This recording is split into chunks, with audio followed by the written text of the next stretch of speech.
नमस्कार दोस्तों, स्वागत है आपका आज के मुख्य समाचार में, जिसमें सबसे पहली बड़ी खबर में जिक्र उत्तर प्रदेश का, जहां पर कई जिलों में किसानों ने किया चक्का जाम।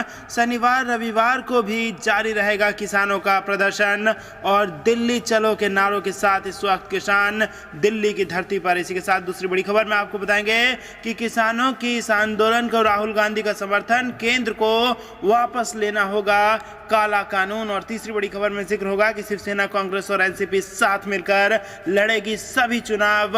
ये बड़ा ऐलान कर दिया है महाराष्ट्र के मुख्यमंत्री उद्धव ठाकरे ने। तो दोस्तों, हर एक खबर की गहराई में आपको ले जाएंगे, लेकिन उससे पहले अगर आप भी खुल के किसानों का समर्थन करते हैं तो आप अभी इस वीडियो को लाइक कीजिए और इस लाल बटन को दबा के इस चैनल को फ्री में सब्सक्राइब करके घंटी बजाकर कमेंट में लिखिए जय हिंद। दोस्तों, रुक करते तमाम बड़ी खबरों की तरफ। किसान आंदोलन, यूपी के कई जिलों में चक्का जाम, शनिवार रविवार को भी जारी रहेगा प्रदर्शन। जी हां दोस्तों, केंद्र सरकार से 3 नए कृषि कानूनों को वापस लेने की मांग को लेकर किसानों ने उत्तर प्रदेश के कई जिलों में चक्का जाम और विरोध प्रदर्शन किया। लखनऊ में भारतीय किसान यूनियन ने अहिमामाऊ सुल्तानपुर रोड पर चक्का जाम की तैयारी की थी, लेकिन प्रशासनिक मुस्तैदी से यह संभव नहीं हो सका। किसानों ने शनिवार और रविवार को भी आंदोलन जारी रखने का ऐलान किया है। भारतीय किसान यूनियन के प्रदेश उपाध्यक्ष हरनाम सिंह वर्मा ने 77 किसानों द्वारा गिरफ्तारी देने का दावा किया है, लेकिन पुलिस का कहना है कि हिरासत में लेकर इन्हें छोड़ दिया गया। भारतीय किसान यूनियन के प्रदेश उपाध्यक्ष हरनाम सिंह वर्मा ने शुक्रवार को बताया कि पुलिस ने रात से ही हमारे आंदोलन को कमजोर करने के लिए मेरे गांव नौबस्ता कला में घेराबंदी कर दी और किसान भवन घेर लिया।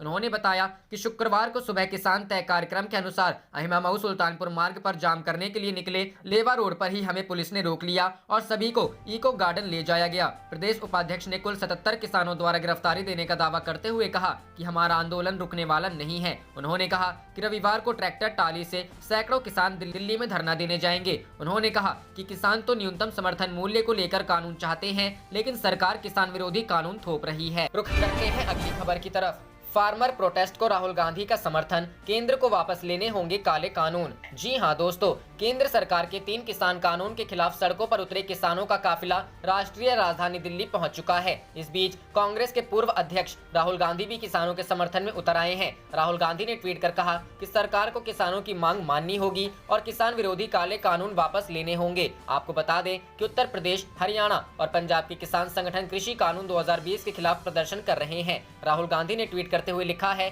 कि पीएम को याद रखना चाहिए था, जब जब अहंकार सच्चाई से टकराता है, पराजित होता है। सच्चाई की लड़ाई लड़ रहे किसानों को दुनिया की कोई सरकार नहीं रोक सकती। मोदी सरकार को किसानों की मांगे माननी ही होगी और काले कानून वापस लेने होंगे। ये तो बस शुरुआत है। वहीं किसानों का उग्र प्रदर्शन के सामने दिल्ली पुलिस झुक गई है। दिल्ली पुलिस ने प्रदर्शन को देखते हुए 9 स्टेडियमों को जेल में बदलने की राज्य सरकार से मांग की है। हालांकि केजरीवाल सरकार ने दिल्ली की अर्जी को खारिज कर दिया है। रुख करते हैं अगली खबर की तरफ। शिवसेना, कांग्रेस और एनसीपी साथ मिलकर लड़ेगी सभी चुनाव, उद्धव ठाकरे। जी हां दोस्तों, महाराष्ट्र के मुख्यमंत्री और शिवसेना सुप्रीमो उद्धव ठाकरे ने महाराष्ट्र की सत्ताधारी महाविकास आघाड़ी गठबंधन को लेकर शुक्रवार को एक बहुत बड़ी घोषणा कर दी है। उन्होंने कहा है कि बीएमसी समेत राज्य में आगे से सारे चुनाव तीनों दल साथ मिलकर लड़ेंगे। गौरतलब है कि अभी तक यही चर्चा थी कि बीएमसी चुनाव में कांग्रेस और एनसीपी शिवसेना के साथ हाथ नहीं मिलाएगी। गौरतलब है कि कल उद्धव की गठबंधन सरकार प्रदेश में 1 साल पूरा कर रही है। इस मौके पर उन्होंने मुंबई स्थित अपने आधिकारिक आवास में कुछ चुनी हुई मीडिया के लोगों के बीच इस बात का ऐलान किया है। बीएमसी को शिवसेना की राजनीति का आधार माना जाता रहा है, लेकिन अब उद्धव ठाकरे उसमें भी अपने सहयोगी दलों के साथ हाथ मिलाने को तैयार हो गए हैं। उद्धव ठाकरे की यह घोषणा महाराष्ट्र की भविष्य की राजनीति के लिए बहुत बड़े बदलाव का संकेत है, जिसकी नींव पिछले साल नवंबर में विधानसभा चुनाव के बाद ही पड़ चुकी थी। उद्धव ने मीडिया के सामने स्पष्ट तौर पर कहा है कि एमवीए बीएमसी समेत सभी चुनाव साथ मिलकर लड़ेगी। इस दौरान ठाकरे ने भाजपा पर फिर से हमला करते हुए कहा है कि 25 से 30 साल पुराने दोस्त से धोखा पिछले साल की सबसे बड़ी, कभी नहीं भुलाने लायक घटना थी। उन्होंने कहा है, मैं चलता रहूंगा। बीजेपी की धोखेबाजी से पैदा हुए गुस्से की जिम्मेदारी मैं लेता हूं। अनुचित अपेक्षाएं रखने का कोई मतलब नहीं है। देखिए क्या होता है। करते हैं अगली खबर की तरफ। क्या नीतीश कुमार को लड़की पैदा होने का डर था? तेजस्वी के बयान पर बिहार विधानसभा में जबरदस्त हंगामा। जी हां दोस्तों, बिहार विधानसभा में उस वक्त जबरदस्त हंगामा होने लगा जब नेता प्रतिपक्ष तेजस्वी यादव ने सीएम नीतीश कुमार पर व्यक्तिगत टिप्पणी की। भारी शोर शराबे के बीच डिप्टी सीएम तारकिशोर प्रसाद ने विरोधी दल के नेता के बयान को शर्मनाक करार देते हुए कहा कि सदन के भीतर ऐसे बयान शर्मनाक हैं। तेजस्वी को मर्यादा का पालन करना चाहिए। मुख्यमंत्री पर ऐसी टिप्पणी नहीं होनी चाहिए। ये गलत परंपरा की शुरुआत है। दरअसल चुनाव प्रचार के दौरान की तलखी तेजस्वी यादव ने सदन में भी जारी रखी और उन्होंने सीएम नीतीश कुमार पर सदन में व्यक्तिगत टिप्पणी भी कर दी। उन्होंने कहा, नीतीश जी अपनी चुनावी सभाओं में लालू को 9 बच्चों की बात करते थे, कहते थे बेटी पर भरोसा नहीं था, बेटा के लिए 9 बच्चे हुए। क्या नीतीश कुमार को लड़की पैदा होने का डर था, इसलिए नीतीश कुमार ने दूसरा बच्चा नहीं पैदा किया। रुक करते हैं अगली खबर की तरफ। दिल्ली सामान्य रूप से शुरू हुई मेट्रो सेवाएं, डीएमआरसी ने ट्वीट कर दी जानकारी। जी हां दोस्तों, दिल्ली मेट्रो रेल कॉरपोरेशन ने अपने आधिकारिक ट्विटर हैंडल ने जानकारी दी है कि शाम 5:35 से सभी लाइनों पर सामान्य रूप से सेवाएं शुरू कर दी गई हैं। कल से पहले की तरह मेट्रो सेवाएं जारी रहेंगी। दिल्ली चलो मार्च के कारण लगातार दूसरे दिन शुक्रवार को मेट्रो ट्रेन एनसीआर के शहरों से दिल्ली में प्रवेश पर रोक लगाई गई थी। हालांकि दिल्ली से एनसीआर जाने वाली ट्रेनें चलती रहीं। उधर गुरुवार दोपहर 2 बजे तक बॉर्डर स्थित दिल्ली एनसीआर के स्टेशनों के बंद होने से यात्रियों का खासी परेशानी हुई। 2 बजे के बाद भी सिर्फ दिल्ली से एनसीआर जाने वाली मेट्रो चलाई गई थी। एनसीआर के शहरों से दिल्ली की तरफ संचालन 5 बजे ही सामान्य हो सका। दिल्ली मेट्रो रेल कॉरपोरेशन की ओर से किसान आंदोलन के मद्देनजर सीमावर्ती क्षेत्रों से एनसीआर के शहरों के लिए मेट्रो सेवाएं 2 बजे तक के लिए बंद कर दी गई थी। हालांकि एनसीआर के शहरों से दिल्ली के लिए यात्रियों को शाम 5 बजे के बाद सेवाएं फिर बहाल कर दी गई। शाम के वक्त एनसीआर के शहरों से दिल्ली के लिए मेट्रो सेवा की शुरुआत होने पर एक बार फिर यात्रियों की काफी भीड़ रही। शाम के वक्त दफ्तरों या जरूरी काम से दिल्ली लौटने वालों की मुश्किलें कम हुई।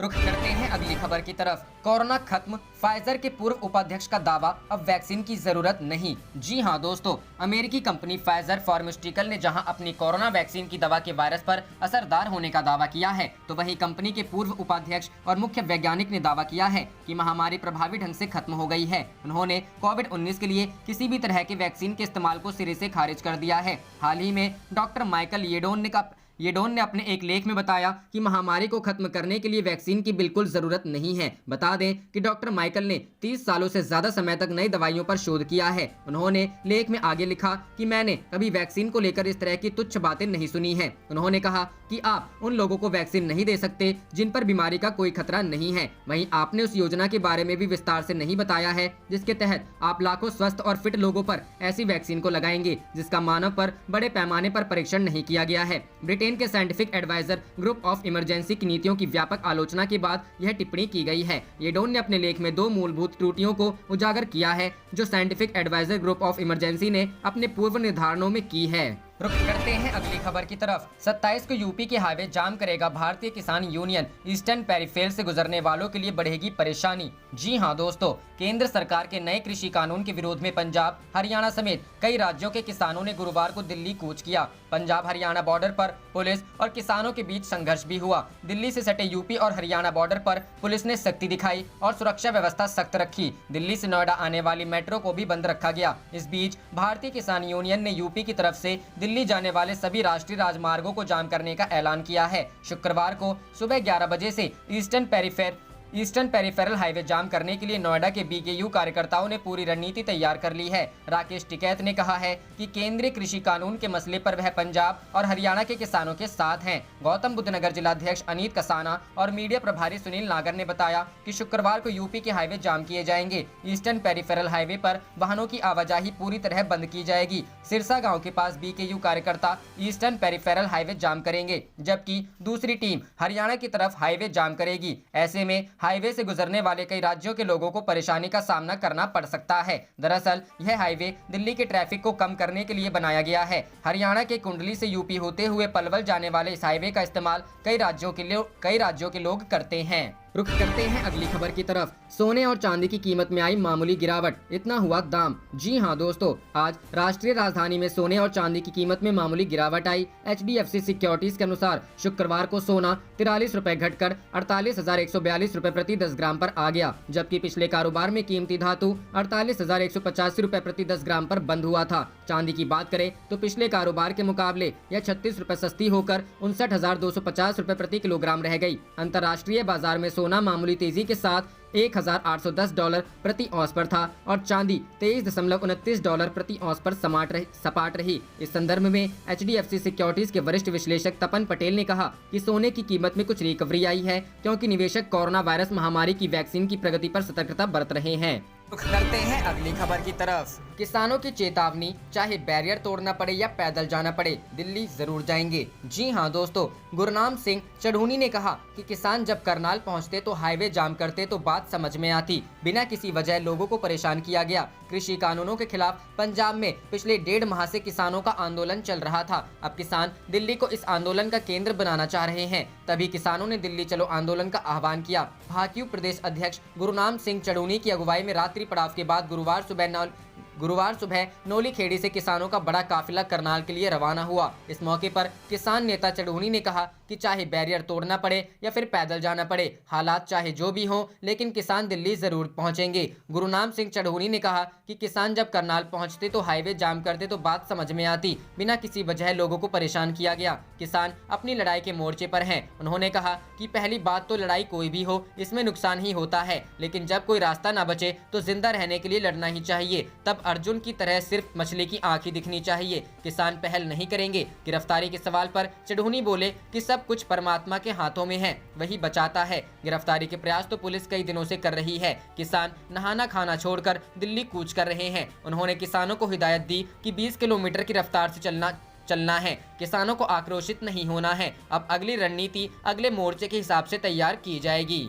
रुख करते हैं अगली खबर की तरफ। दिल्ली सरकार ने स्टेडियम को अस्थायी जेल बनाने की मांग ठुकराई, किसान रुकने को तैयार नहीं। जी हां दोस्तों, कृषि कानूनों के विरोध में दिल्ली कूच कर रहे पंजाब और हरियाणा के किसान पुलिस की रोक से भड़क गए। गुरुवार को पंजाब से लेकर हरियाणा में जगह जगह किसानों के संघर्ष के बाद शुक्रवार को भी उनका मार्च जारी है। किसानों पर आज भी आंसू गैस के गोले दागे गए, लेकिन उनकी हिम्मत नहीं डिगी है। दिल्ली मेट्रो ने एहतियात के तौर पर 6 मेट्रो स्टेशनों से निकासी और प्रवेश की सुविधा बंद कर दी है। वहीं किसानों ने आज 3 मांग रखते हुए पीएम मोदी को चिट्ठी भी लिखी है। किसानों के आंदोलन के चलते दूल्हे समेत एक बारात को पैदल ही आगे जाना पड़ा। पुलिस ने दिल्ली की ओर जाने वाली तमाम सीमाओं को सील किया है, जिससे आम लोगों को काफी परेशानी उठानी पड़ रही है। कैप्टन अमरिंदर सिंह ने केंद्र से आग्रह किया है कि वह तुरंत आंदोलन कर रहे किसानों से बात करें और दिल्ली बॉर्डर की तनावपूर्ण स्थिति को खत्म करें। किसानों के दिल्ली चलो मार्च के मद्देनजर हरियाणा से राष्ट्रीय राजधानी को जोड़ने वाले मार्गों को दिल्ली पुलिस द्वारा बंद कर दिए जाने से शुक्रवार को शहर में अहम रास्तों पर वाहनों का जाम लग गया।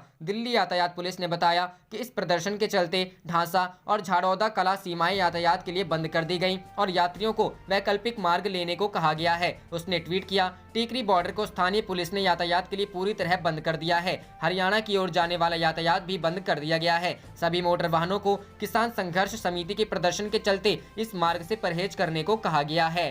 रुख करते हैं अगली खबर की तरफ। दिल्ली बॉर्डर पर आर पार के मूड में किसान और महबूबा बोली, मुझे फिर हिरासत में लिया गया। जी हां दोस्तों, किसानों का प्रदर्शन आज और भी आक्रामक रुख अपना चुका है। सिंधु बॉर्डर पर पुलिस और किसानों के बीच भिड़ंत भी हुई है, जिसके बाद पुलिस ने आंसू गैस के गोले दागे हैं। इसके बाद भी किसान दिल्ली कूच पर अड़े हुए हैं। इससे पहले दिल्ली पुलिस ने सिंधु बॉर्डर पर कुछ किसानों से बात की। पुलिस ने किसानों को वापस जाने की अपील की और कोरोना नियमों का पालन करने को कहा। हालांकि किसान दिल्ली जाने पर अड़ गए हैं और पुलिस की बात नहीं मान रहे हैं। किसानों का कहना है कि हम दिल्ली जाकर रहेंगे, चाहे कुछ भी हो जाए। सरकार हमारी बात नहीं सुन रही है और हम दिल्ली के रामलीला मैदान में ही जाकर रुकेंगे। इधर किसानों के प्रदर्शन के कारण कई मेट्रो स्टेशन के गेट्स को बंद कर दिया गया है। ग्रीन लाइन पर ब्रिगेडियर होशियार सिंह, बहादुरगढ़ सिटी, श्री राम शर्मा, टिकरी बॉर्डर, टिकरी कला, घेवर स्टेशन के एंट्री और एग्जिट गेट को बंद कर दिया गया है। पंजाब से चले किसानों का काफिला अब राजधानी दिल्ली के पास पहुंच गया है। तमाम रुकावटों को दूर करते हुए किसान आखिरकार दिल्ली के करीब पहुंच गए हैं। ऐसे में अब दिल्ली पुलिस ने अपनी तैयारी बढ़ा दी है। राजधानी में पुलिस स्टेडियम को अस्थायी जेल बनाने की तैयारी में है। इसके लिए सरकार से इजाजत मांगी गई है। दिल्ली पुलिस ने राज्य सरकार से शहर के 9 स्टेडियम को अस्थायी जेल में तब्दील करने की इजाजत मांगी है। अगर दिल्ली में प्रदर्शन बढ़ता है तो किसानों को इन स्थानों पर लाया जा सकता है। आम आदमी पार्टी के राघव चड्ढा का कहना है कि राज्य सरकार को दिल्ली पुलिस की अस्थायी जेल बनाने की अपील को ठुकरा देना चाहिए। किसान अपने हक की बात कर रहे हैं, वो कोई आतंकी नहीं है। जम्मू कश्मीर की पूर्व मुख्यमंत्री और पीपुल्स डेमोक्रेटिक पार्टी की प्रधान महबूबा मुफ्ती को श्रीनगर में उनके घर पर एक बार फिर नजरबंद कर दिया गया है। महबूबा ने स्वयं अपने ट्विटर हैंडल के जरिए इसकी जानकारी दी। उन्होंने लिखा कि उन्हें अवैध रूप से फिर से हिरासत में लिया गया है। 2 दिनों से वह जम्मू कश्मीर प्रशासन से वाहिद पारा के परिवार से मिलने की अनुमति मांग रखी है, लेकिन उन्हें इनकार कर दिया गया। उन्होंने ट्विटर पर ही पत्रकारों को सूचित किया गया कि वह आज दोपहर 3 बजे अपने घर पर ही पत्रकार वार्ता आयोजित कर रही हैं। इनमें वह विभिन्न मुद्दों के बारे में पत्रकारों को जानकारी देंगी। उन्होंने सभी पत्रकारों को इस वार्ता के लिए आमंत्रित किया। महबूबा मुफ्ती ने अपने ट्विटर हैंडल पर प्रशासन की इस कार्रवाई का विरोध करते हुए कहा कि भाजपा के केंद्रीय मंत्रियों, उनके समर्थन करने वाले नेताओं व उनकी कठपुतलियों को कश्मीर के हर कोने में घुसने की अनुमति है, लेकिन सुरक्षा केवल मेरे मामले में एक समस्या है। रुख करते हैं अगली खबर की तरफ। पारिवारिक हमले को लेकर विधानसभा में नीतीश पर बरसे तेजस्वी, बोले सदन में चाचा भतीजा नहीं चलेगा। जी हां दोस्तों, बिहार चुनाव के बाद नेता प्रतिपक्ष तेजस्वी यादव ने मुख्यमंत्री नीतीश कुमार को आज जमकर खरी खोटी सुनाई। विधानसभा सत्र के आखिरी दिन जब सदन में राज्यपाल के अभिभाषण पर चर्चा शुरू हुई, तब नेता प्रतिपक्ष तेजस्वी यादव ने चुन चुनकर नीतीश कुमार के उन आरोपों का जवाब दिया जिन्होंने चुनाव के दौरान लालू परिवार के ऊपर लगाए थे। आप देख रहे थे आपका अपना चैनल जय हिंद जय भारत।